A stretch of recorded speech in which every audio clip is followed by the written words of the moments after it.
Warm welcome to the site visit of Malmö. I'm Carolina Wikström, General Secretary of Europol Sweden. And from the site in Malmö, I would like to present, please wave, Anna Krok, Head of Unit at the City Planning Office in Malmö. Johan Folkesson, Head Architect at the Swedish Transport Administration. Edith Storm Walter, Landscape Architect at the Department of Roads, Parks and Developments in Malmö. And Hanne Birk, Head of Developments at Peab. And we would like to inform you all about that we will record this site visit and make a video which will be uploaded on Europe's website. And if you have any questions, write them in the chat and I will collect them and ask them loud on one of the stops, so everyone who is participating physically in Malmö will hear it. And if there are any questions from the person who is participating live, it's important that everyone who is participating digital hear the question. And remember, all questions should be asked in English. And we look forward to the site visit of Malmö. And now I give the word to Malmö. Thank you. Thank you. I hope you all can hear me. Do you hear me at the site? Yes. Good. And also online, I hope. Yes, very well. Very welcome to Malmö and to Hyllie. We're starting in the thick of it, where it actually started in 2010 with the arena just behind me. Around us, we have some of the most important and also the oldest buildings out in Hyllie. The arena, the shopping mall, Emporia. We have, of course, the station. We're standing on the station square. We also have the library, opened up just this autumn. So this is the center of Hyllie. The decision to build this part of the city started in the 1990s. 1995, the City Tunnel project got started, and a big area of this undeveloped land outside of Malmö became very interesting around the future station located here in Hyllie. And the land here was basically undeveloped until the tunnel and the station opened in 2010. The first thing to be opened even before the station was the arena, and shortly after the shopping mall was opened. And behind the arena we have a Congress and Fair Center. And these three are the major commercial destination points of this place. From the station here in Hyllie, you reach Copenhagen Airport in just 12 minutes. You reach Copenhagen Center in just a few more minutes, and Malmö City Center in 3 minutes. So it's a very central location in many ways. So we're standing on the square, and this square is inspired by the Swedish beech forests. The beech trees here on the square will soon start to get their tiny leaves. Above the trees, there's a digital night sky with lightning above the square. However, this square is quite often windy, and it also can feel uninviting. It's quite a big area, and it needs to be big because of the arena, because of the big events here, gathering a lot of people. And in these cases, it's very crowded, of course, but normally on a day like this, it's not crowded and a bit empty, especially in nighttime. Behind us, or well, very much behind the station is Hyllie Point. It's the tallest building in Hyllie. It's 110 meters tall, and it contains offices and a hotel as well. That's all for now. and also good for you at home to know where we are. We started, if you look at the map, we started just at the square in the middle, very close to number 11. We had a plan to start inside of the library at first, but we keep this tour outdoors. So we're just now at the square. I'm moving on to spot number 2.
Okay, so welcome to stop number 2, which is actually number 3 on the map if you are following us online. This place where we stand on now it's a great spot to see the relationship with the large scale and visitor-centered commercial buildings around us, which Anna presented to you before. And the small scale, more residential development on the other side of the tracks, an area which we will visit at the end of this walking tour. The programming around here is very much transport orientated, of course with rail tracks, but also with the street named Arenagatan, which is a part of bus route serving both replacement traffic for rail, but also bus transport for the regional buses. And in a couple of years, all the buses in Hyllie will use this this street for their operations, and the buses will also use this area to turn around.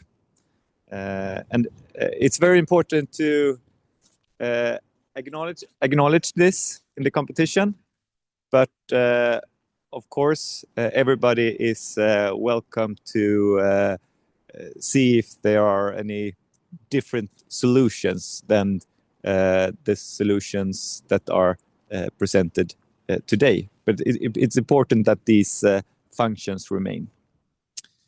The rebuilding of these streets will make the streets safer, of course, but also more green and more adapted for the bus traffic. Where we stand here is also a lot of bike parking that is very much used for the commuters using the train and bus. Where we stood earlier, it was on the overdecked station, which Anna mentioned, with the 4 tracks and 2 platforms. And on this site, I hope you can also see the thickness of the slab at the overdecking. And this thickness, it's not built for catering large buildings on top of it. It's only for road segments. And I think this is also a good site to see how the creation of Hyllie, it was created through the city tunnel and the station, how the remains of this idea of creating new city center by a transport center, how it's affects the urban landscape today, which is very much a central part of the competition task. Yeah, and with that, I want to say that we continue to the next spot, which I guess is number 4 on the map. No, number 3 on the map. Okay. Yeah, that's right. Thanks.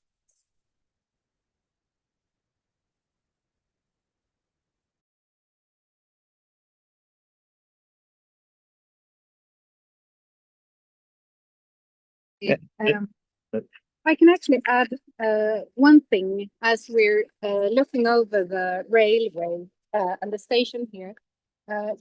Just a reminder, because I know we had some questions about this. The competition task involves overcoming the barriers, both the physical barriers and the mental barriers. It's not necessarily an overdecking, but an overcoming. So you're free to decide how this overcoming of barriers could happen. The proposer should present visions and concrete solutions that enhance both resources objective for this site, but also serve as a catalyst for urban development in the area. All the proposals should, of course, build upon both the built environment and the unbuilt planned, and also the unbuilt resources that we find here, and demonstrate ways to add value for both the residents and visitors, and of course the whole city of Malmö. So the goal is to achieve urban development, both where the project site strengthens Hyllie as a site and as an area, and also how Hyllie can be part of a strengthened and enhanced Malmö.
We have one question. We didn't hear the last sentence.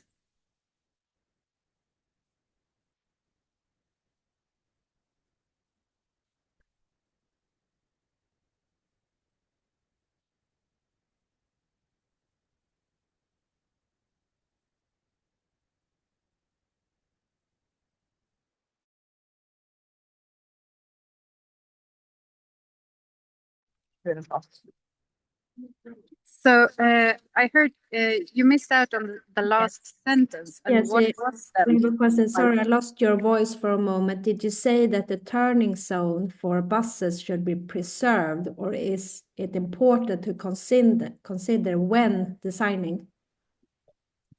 Can you repeat the question? Yes. So did you say that the turning zone for buses should be preserved, or is it important to consider when designing? Yeah, it's important to consider. The function needs to be preserved somehow in the area, or maybe somewhere else outside of the area. But for buses, it's very important to be close to the station. The rail system is very.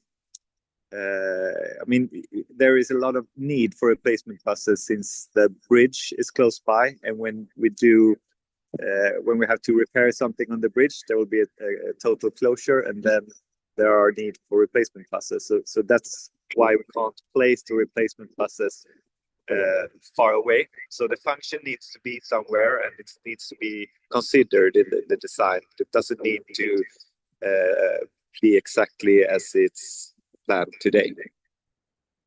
I hope it was clear.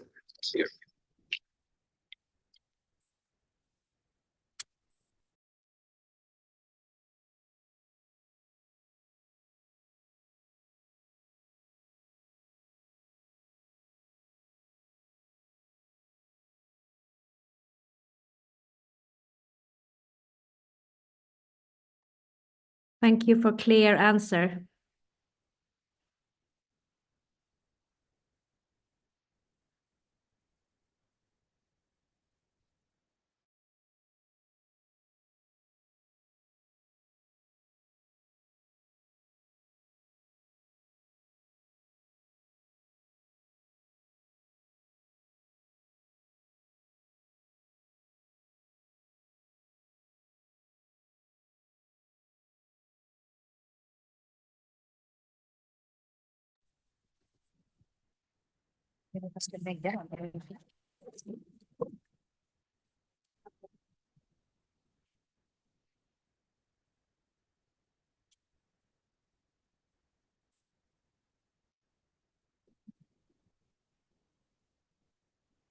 Now we're standing in Vattenparken, Hyllie Water Park, which was the first park in Hyllie, and it was finished in 2015.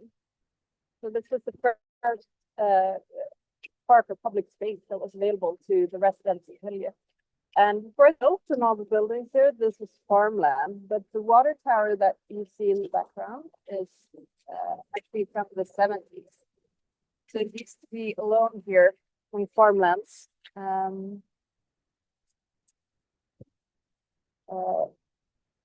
This park explores the concept of water, and it was built in collaboration with the local water and sewage company, VSC.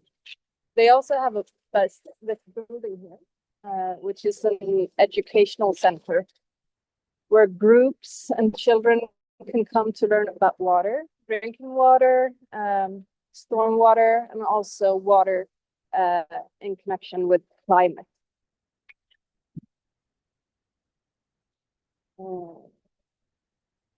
The eastern parts of the park are green, with forested areas for wildlife and play. And the northern parts are planted with cherry trees donated by citizens of Malmö to commemorate loved ones when the park was built. There are also names and inscriptions on the wall in the northern parts of the park. Learn more about this. But the western parts of the park are, a lot of it is hard surfaces. Some of it is this themed playground, that has the theme of water, where children come to play with water in the summertime. But many of the other surfaces are, I would say, harder than they need to be. When we plan parks today, we tend to think a little bit differently than we did 10 years ago. And now we take into consideration canopy cover, for example, which was something we did not consider 10 years ago, and also greenery and biodiversity, stormwater management.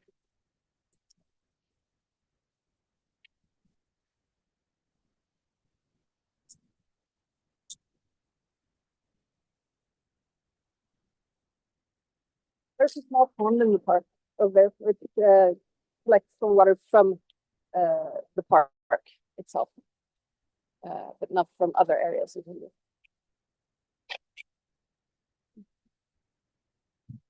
Let's more. Oh, and this is all free.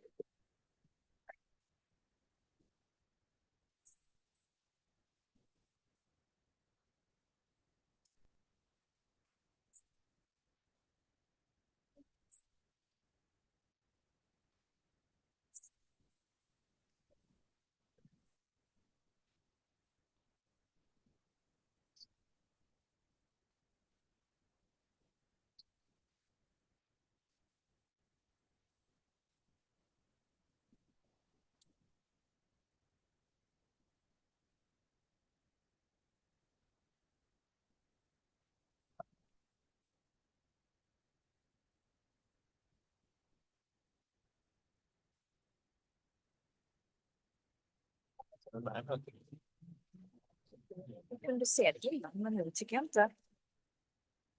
Nej, det står bara. Så, men,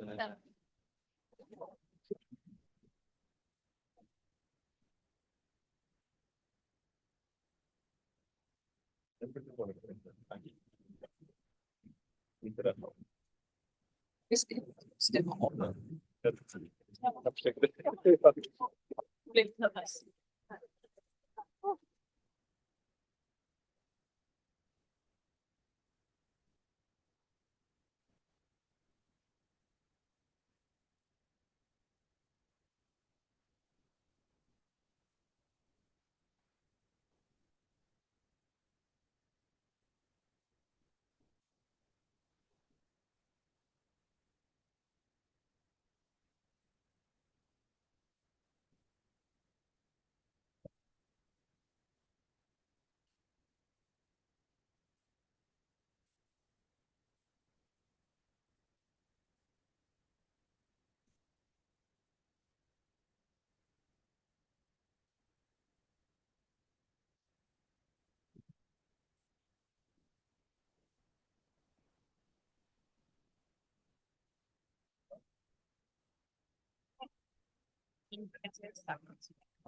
Men då pratade vi inte, eller vi reflekterade ju liksom. Ja.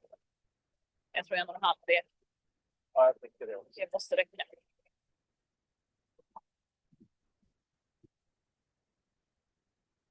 Då är det vid 13:00.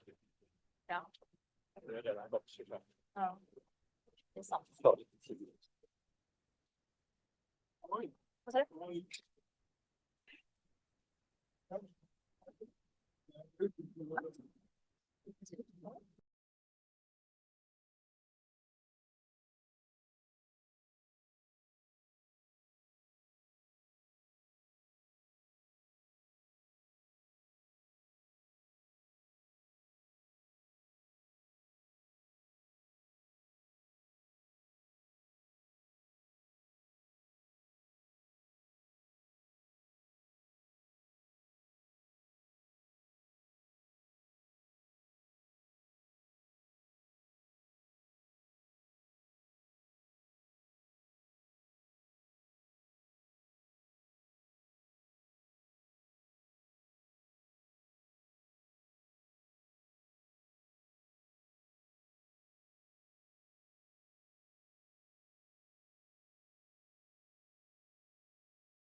Okay, welcome everybody to the fourth stop. I would try to speak as loud as possible because this is really a windy place. It's as cozy as it gets in Hyllie, you could say. This is just on the back side, on the north side of the fair building, right next to Tomsvägen. And here in the background is really loud. I guess you at home also can hear how it is. The inner ring road on the Tomsvägen is a very functional route for through traffic centering Malmö. And this road runs partially sunken as it passes Hyllie and Holma, as you can see right now. The traffic is heavy and it's resulting in quite a significant noise pollution and also other kinds of pollution. The stretch exactly where we stand at the moment between Hyllie Boulevard and the Hyllie Bångsvägen has been prepared for future capping with a reinforced retaining wall. You can see it just below where we stand at the moment.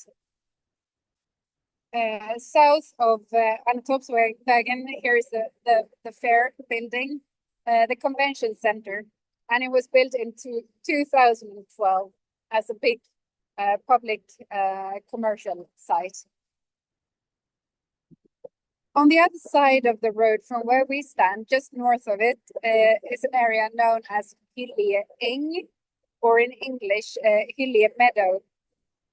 It's now taken form with the residential buildings, an office building right opposite where we stand, a parking, a shared mobility hub. I guess you can see it. And the mobility hub provides both car and bicycle pools. The final housing units and also preschool will begin to be constructed shortly. And on the other side of this office building, out of the picture at the moment, but I promise you it's there, is a public indoor swimming pool. It opened 10 years ago, and it's very strategically placed just between Hyllie and Kroksbäck. And it was placed there to help integrate two areas and also bring visitors from all around Malmö to this part of town. And placing the swimming pool just here is very closely related to the task in the competition.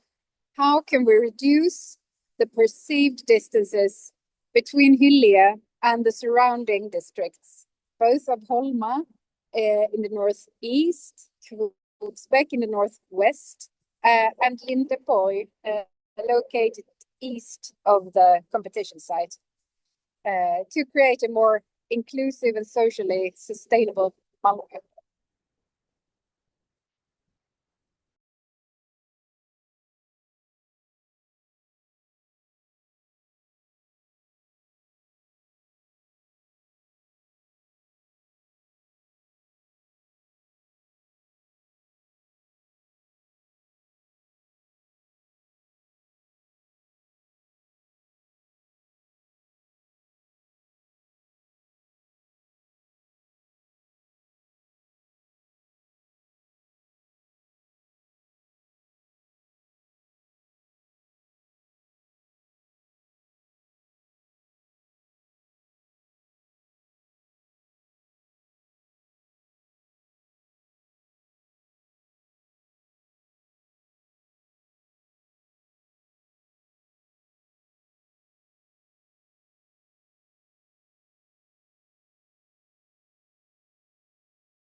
So connecting to what Anna talked about earlier, here we are standing in a key area in Hyllie, which is connecting basically Hyllie to the northern parts with Holma and Kroksbäck and further into Malmö central.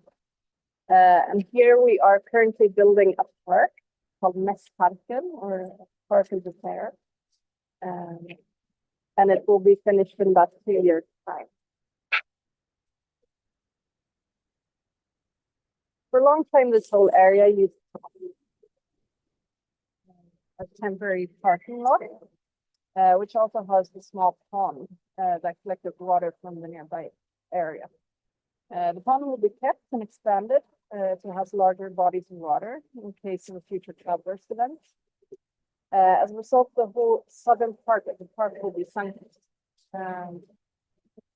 And it can be tricky to give new parks a personality, but because of the varying topography and the large, almost Colosseum-like structure behind it, the theme of this park is Tuscany. Most of the design was inspired by this Mediterranean region. The landscape will be natural and soft, but clearly defined as well. Columnar trees line walking paths, and there are several additions of stone walls, liquid seating areas, and even a small fountain. In the northern, more level parts of the park, there will be a playground that contains lots of greenery and some stone ruins that emerge from the sand.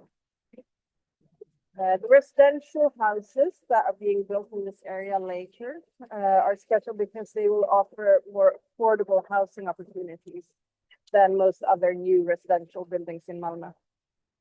Because of this, we thought it extra important to give the park a defined design and make sure it's well looked after. Mässparken will be a key factor in connecting Hyllie to the rest of Malmö, and we expect a lot of foot and bicycle traffic to run through here.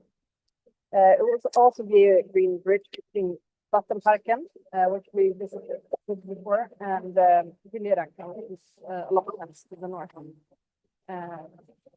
And in the background here, you can both see Holma to the north, and you can also see Lindeborg to the east with the tall residential buildings sticking up.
Jag kan inte bara visa översvämningsscenariot. Okay, we are now at I have to double check since I told you the wrong number last time I was here, but the number 6 is this spot, and Edith wants to add a couple of things about the stormwater park. Yes, this is the plan for the park that we are building. And here you can see the northern parts with the playground and also the southern parts with the pond. And this is what it will look like normally. And this is what it will look like when it's flooded. We also have some images of what we hope it will look like when it's finished and maybe 20 years in the future. We can see the inspiration from Tuscany, the columnar trees, the pond, and the built structures. Okay, thank you. While we walk along the inner ring road, I got a couple of questions from the people visiting on site. So I choose to repeat them to everybody that's with us online as well. And the first question was if the inner ring road was owned and managed by the Swedish Transport Administration. And it is not. It's a municipal street or road. And then I also got a similar question about the railroad. And yes, that is owned and managed by the Swedish Transport Administration. And then there was a discussion about the economical question about overdecking. Would the state go in and pay for such an overdecking? And well, this is very early in the process. This is just something that we don't know what will happen. But if you look into similar situations, normally this will result in someone else who pays for the overdecking system. It's not connected to the function of the railroad system. The last question in this discussion was regarding the feasibility of overdecking, and what came out of that discussion was that the road is prepared for a future overdecking, while the railroad road is not. But it's not impossible to manage such a thing, even though, as it is stated in the program, it's technical and it comes with some technical and economical issues that need to be considered, of course, because it's not easy to build such a construction, especially not if you are planning on having buildings on top of it.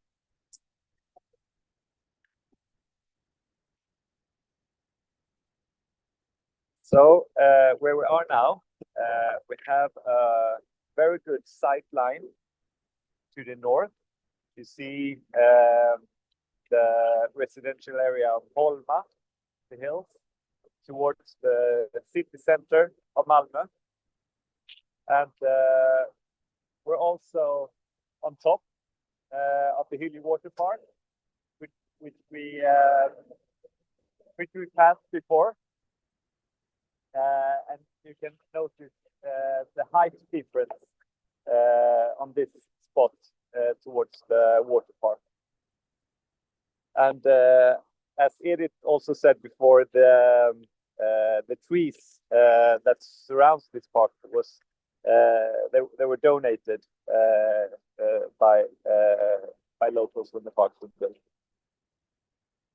And to the northeast of this site, there is a site not included in the competition, or not included in the study site. You see that the shape of the study site is it's quite special, and it is because of there are some areas which are under development, and this is under development through a recently approved detailed plan.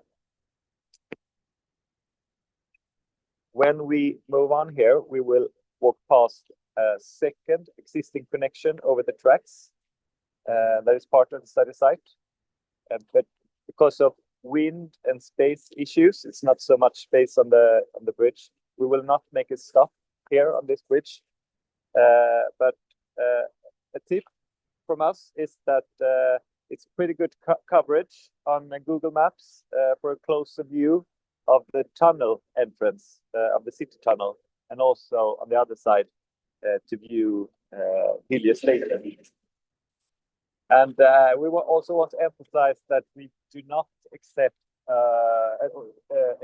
a detailed rail technical proposal, but we do advise that you take a look at all the information in the appendix material of the track area and consider the broad and visionary strokes of what exists today in terms of equipment and access roads, and present this in a visionary proposal. So it's important to both consider the technical issues of the rail, as well as use your experience and knowledge as architects and visionaries to create something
All right, welcome to stop number 7 on the map. We just crossed over the railway, as we saw on the film. We got a question: is this road planned to be broadened? No, it's not planned. We know it's very narrow, but there is currently no plans of broadening it in the foreseeable future.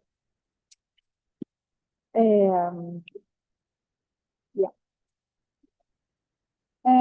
This part of the study site that I'm facing, that we will just shortly see, is the only one in the study site that isn't already detailed planned.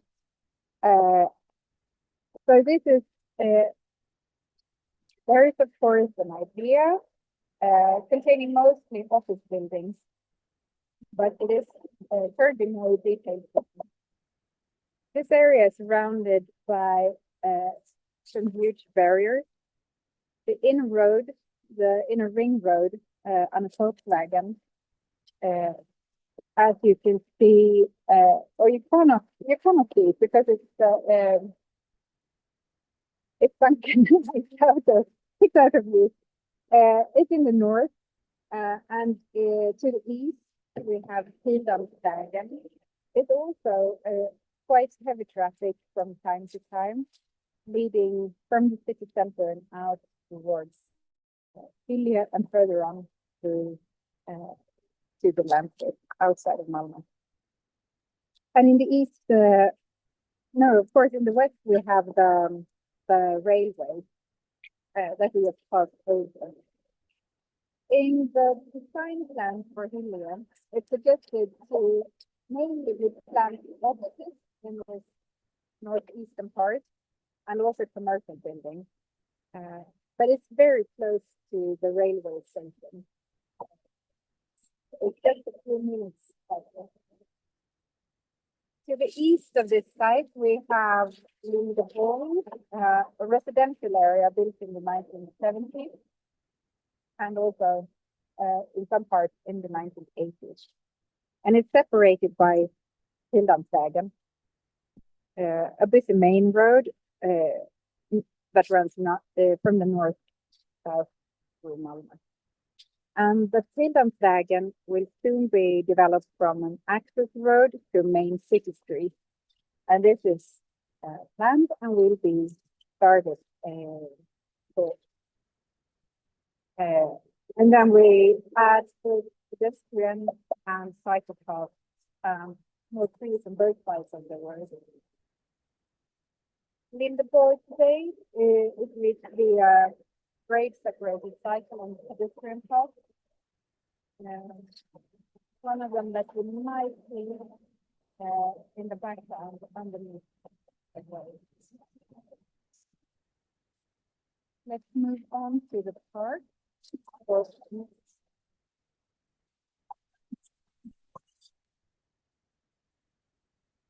Ljudet är lite dåligt nu. The sound is a bit bad. If you can try to speak closer to the mic. I have a question. We have a question here. Just a second. It's about the field, this big field. I wonder if you have some history about it.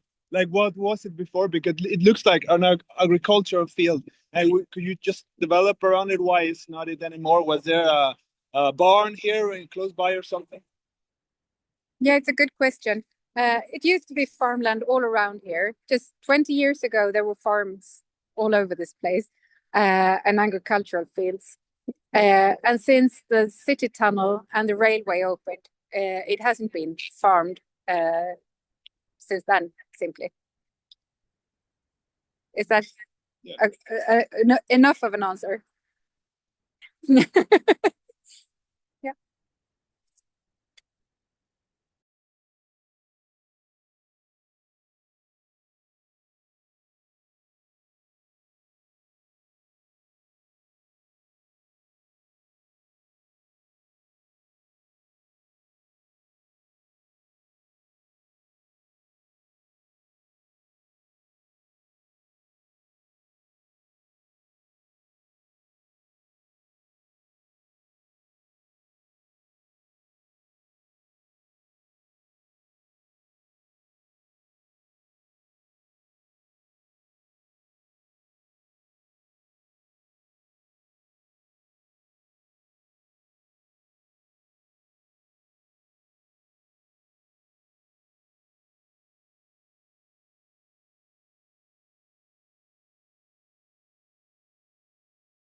We are now passing through Dagvattenparken, or Hyllie Stormwater Park. And this park was finished in 2020, late 2020, so about 5 years ago now. The park is an early example of combining different functions in the same space. As this is both a recreational park and a stormwater basin. In the case of a cloudburst event, the stormwater pushes up through a conduit and fills the park from underneath. And this is what you can see. You can see in this this image over here. Is what it looks like when it's full. The capacity is for 6,600 cubic meters of water, and that corresponds to a 50-year rain event, 50-year cloudburst event.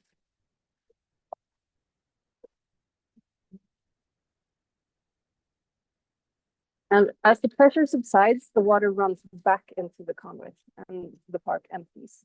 So as you saw when we passed through the park is sunken in parts, and then it sort of levels out to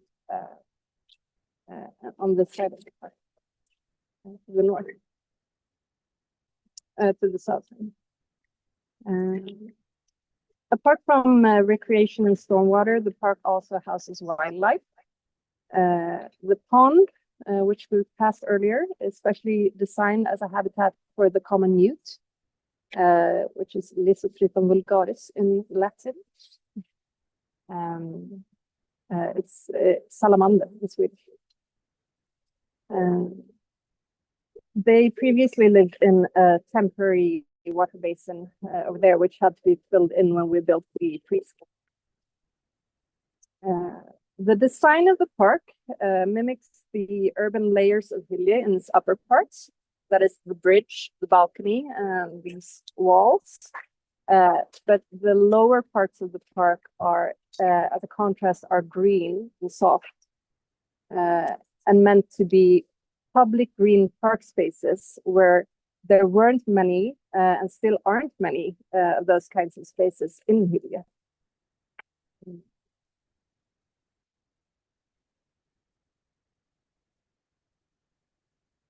The varying landscape also provides opportunities for sledding in the winter. And as you can see, there are different elevations in this park.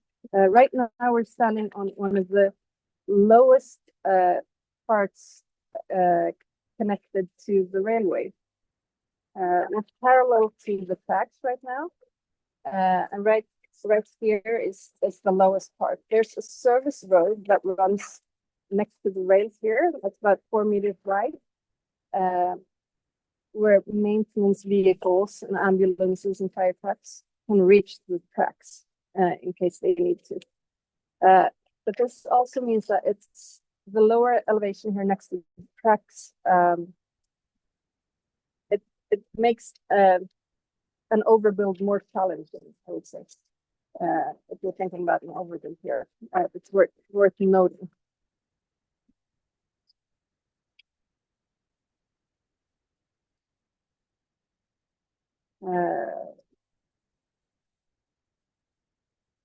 Other than when we walked over the bridge earlier, this is where the rail supporting functions are extra visible. You can see across the wall.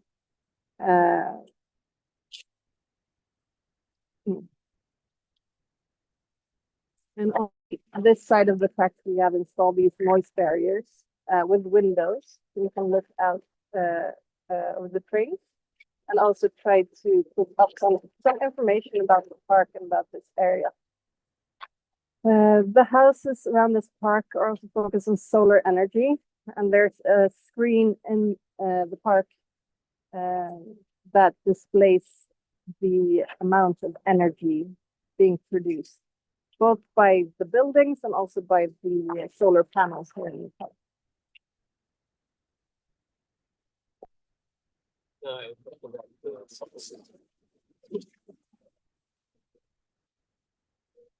have a question. Has it flooded before the park? Has the park flooded before? And how often do you think it's gonna flood? Well, it's every 50 years. It hasn't flooded yet. Like I said, it's about 5 years old.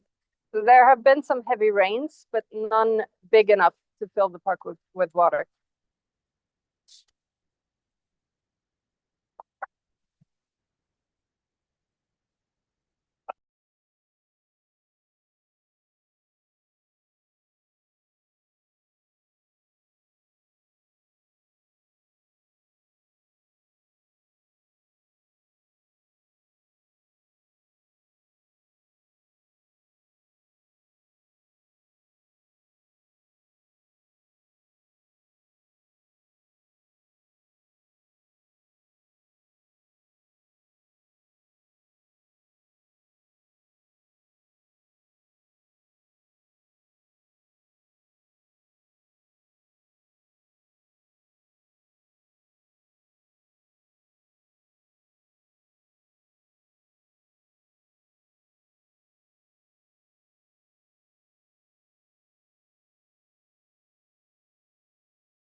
So there was another question whether people go ice skating on the pond in the park in winter, and the answer is yes, they do. It's happened several times. So we're at spot number 9 in the map, and this is where the residential area starts. And of course, people are living here since some years back. This area is called Hyllie Allé, surrounding a street with the same name. It was planned in 2010 and has grown, of course, since then. It's a lower scale of buildings, and you can feel that the pulse of the city is going down when you enter this residential area. This is an everyday life area. The streets in this area are mainly planned on the terms of pedestrians, and you will see that when we pass through the neighborhood. And we're entering a part of Hyllie and Malmö that is not included in the study site and the competition site, but we will guide you through it so you will get to know Hyllie a bit more. The different modes of transport share the space here. The speed is low thanks to the way the streets are designed. a lot of trees and vegetation, bicycle parking, and also seating opportunities in the area. And as you can see, here is one site that is behind those fences. It will be built with an office building starting very shortly, hopefully. And this is the last part south of the park to be constructed.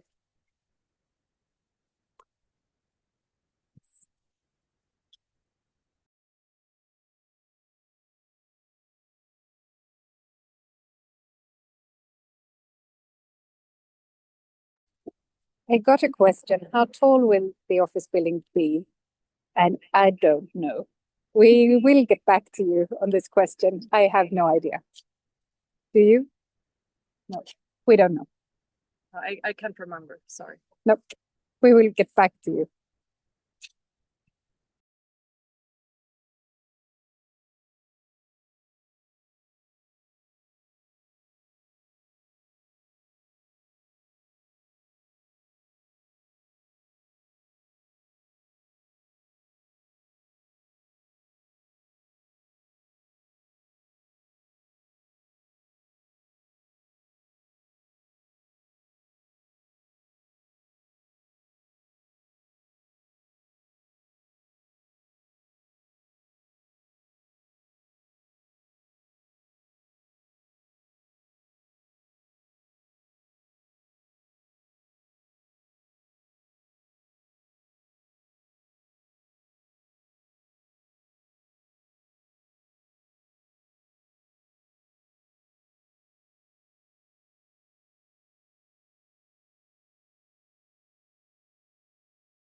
So welcome to spot number 10. It's the second last place for our tour. This is a local square, a residential area square called Allétorget.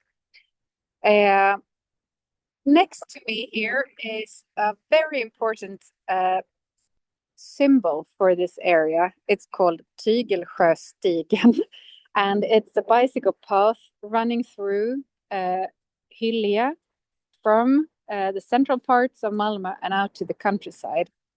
It's an old railway that ran between Malmö and Falsterbo at the very south coast of Sweden. Today it's a recreational cycle and walking path, and it's lined with these very characteristic willow trees, which start here in Hyllie and then goes on to further out to the smaller villages outside of Malmö. And this is one of very few historical remains from this area. So it's very important for the identity of the place. You can see it on the map. It's a diagonal line cutting through the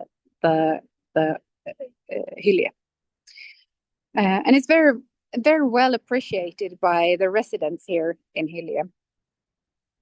This path has been preserved in the development, and it has created some interesting angles in the urban structure. The small green places like these around the square has been placed along the route. Some outdoor gyms, some parks, some playgrounds, and so on. This square is a contrast to Hyllie Station Square, where we started off. It's located in the breaking point between all the contrasts that Hyllie offers in the transition between the city and the countryside. The design idea of this square is to let the cultural landscape wander in between the houses and let the green structures shape the city pattern. The shops and restaurants here on the ground floors have slowly developed. However, it has taken time. The square is planned for outdoor dining, but this part has not been realized yet. So hopefully it will be a bit better in the summertime and also when the wind slows. We will be heading back to the station square where we started. So we'll get back to you then.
Okay, so we are now back where we started. We've been through the whole study site and seen all the nice parts of Hyllie and maybe some of the worst parts as well. Been experiencing the different soundscapes of Hyllie, had some sun as well. And now it's time for questions. If there are any online, and we also have some questions from the people attending the study tour on site. So we can start with the first question. Two questions. I have two questions. One is about the square we were before. I'm wondering if we noticed that it's pretty interesting what's under it, and my guess is that it's to let the rainfall filter through or something, because it was very unusual going there. There was moss in between the bricks. So I wonder if you could answer that. And I have a second question after that one. Yeah. I don't think there's any thought about water trickling down through the bricks. What I know is that the bricks are turned narrow side up. So it's a special effect that they wanted to make on that square. I don't think they took water into consideration that much. But as you are saying, of course it helps that the water can trickle down through the bricks. And then my second question it was about the field, the empty field over there. I just wonder who owns it, and how come it's not red or green in the map, in the site map? It's just no color. Yeah. Do you mean the site behind the fence where it's supposed to be an office building? No, No? the big one. Oh, up in the. That was agricultural land before. Okay. Yeah. So the question is, why isn't it? Who owns it? Who owns it? Yeah. It's the municipality. Yeah. Do we have any questions from at home? No, there are no questions. We have asked in the chat. There are no questions. Perfect. We have one more here.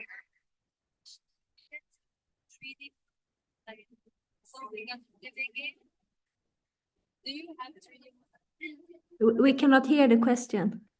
The question concerns, is there a 3D model available? DBG, but we take away some parts.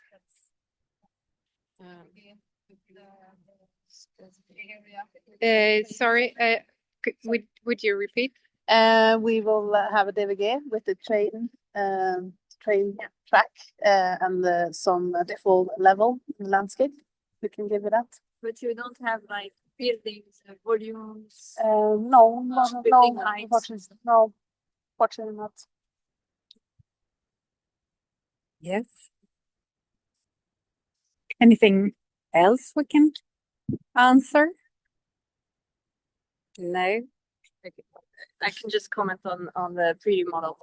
There is a DXL file that you get, and it contains the different elevations, but it's not a 3D model. So.